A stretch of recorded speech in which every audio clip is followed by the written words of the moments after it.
আসসালামু আলাইকুম। আমি নতুন একটা টপিক নিয়ে আপনাদের সামনে উপস্থিত হয়েছি।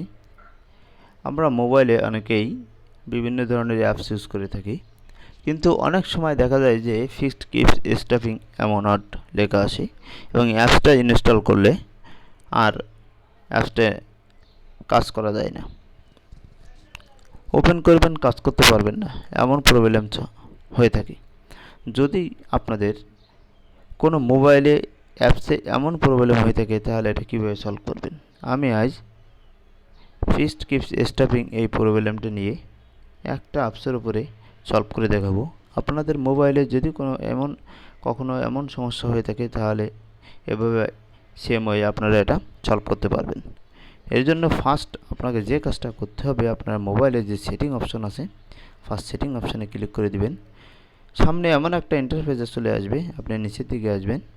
নিচের দিকে এসে অ্যাপস যে অপশনটা আছে, এই অ্যাপস অপশানে আপনারা একটা ক্লিক করে দিবেন। ক্লিক করার পরে যে ম্যানেজ অ্যাপস যে অপশনটা আছে, ম্যানেজ অ্যাপসে একটা ক্লিক করে দিবেন।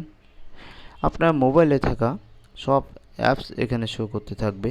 আপনার যে অ্যাপসের উপরে প্রবলেম, সেই অ্যাপসের উপরে আপনি ক্লিক করবেন। আমি সিস্টেম ইউআই এই অ্যাপসটার উপরে আপনি আজ দেখিয়ে দেব কীভাবে এটা সলভ করবেন।